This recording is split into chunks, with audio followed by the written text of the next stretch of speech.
आज की वीडियो में जानेंगे प्रकृति के नियमों का पालन करें और ईश्वर में अधिक विश्वास रखें।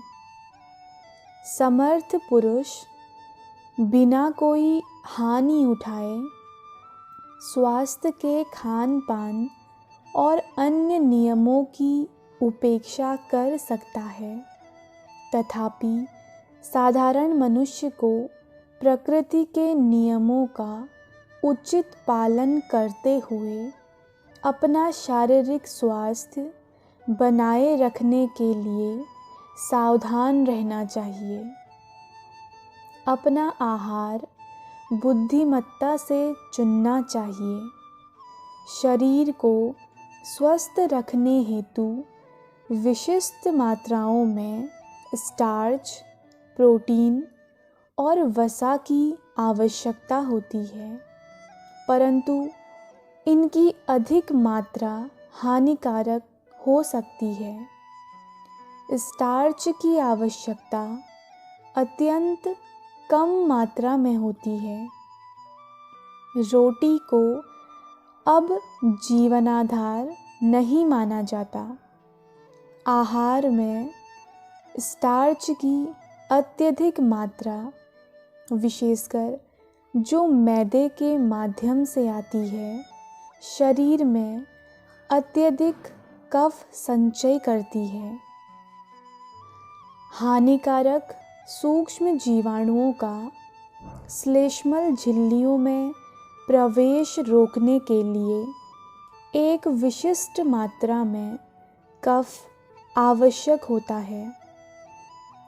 खनिज लवणों से भरपूर आहार बहुतायत में लें, जैसे फल और सब्जियां।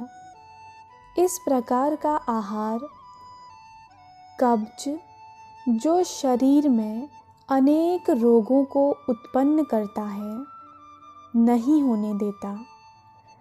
प्रकृति स्वाभाविक रूप से शरीर की अस्वस्थता के कारणों को हटाने का प्रयास करती है।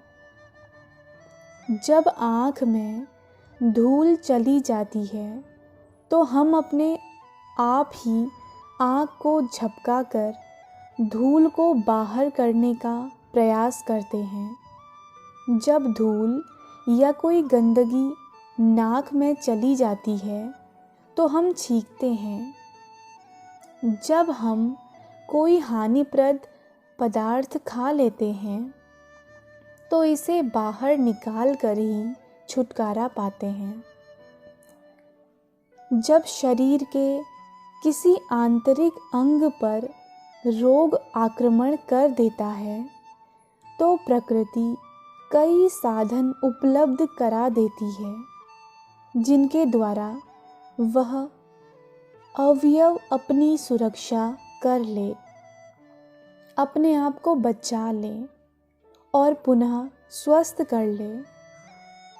फिर भी अधिकांश लोगों में प्रकृति से पृथक करने वाली जीने की उनकी विभिन्न आदतों के कारण पुनः आरोग्य, लाभ एवं नवजीवन की अंतर्जात क्षमताएं क्षीण हो जाती हैं और समय से पहले लुप्त हो जाती हैं।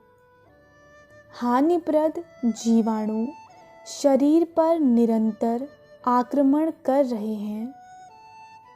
अच्छे जीवाणु निरंतर शरीर की रक्षा कर रहे हैं और इस कार्य में उन्हें कभी कभी आहार, जड़ी बूटी, औषधि एवं अन्य स्वास्थ्यप्रद उपायों से सहायता मिलती है, परंतु मनुष्य के लिए सुरक्षा का असीम स्रोत इस शक्तिशाली विचार में निहित है कि ईश्वर की संतान होने के कारण वह किसी भी रोग से प्रभावित नहीं हो सकता।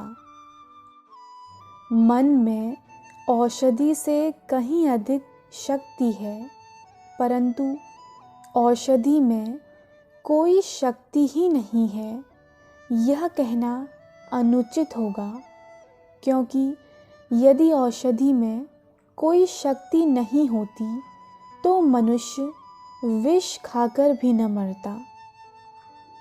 जहाँ किसी को औषधियों की शक्ति से इनकार नहीं करना चाहिए, वहाँ मनुष्य को यह भी समझ लेना चाहिए कि औषधियों पर निरंतर निर्भरता उनके सीमित होने को प्रमाणित कर देगी। एक समय आएगा जब वे शरीर को पुनः स्वास्थ्य प्रदान करने की अपनी पूर्व गुणकारिता खो देंगी। रोग निवारण की एकमात्र अनंत शक्ति केवल मनुष्य के मन एवं आत्मा में है। यदि मानसिक शक्ति और विश्वास दुर्बल हैं तो शरीर को आध्यात्मिक उपायों से स्वस्थ नहीं किया जा सकता। स्थायी स्वास्थ्य लाभ मन की अपार शक्ति एवं भगवान की कृपा से प्राप्त होता है।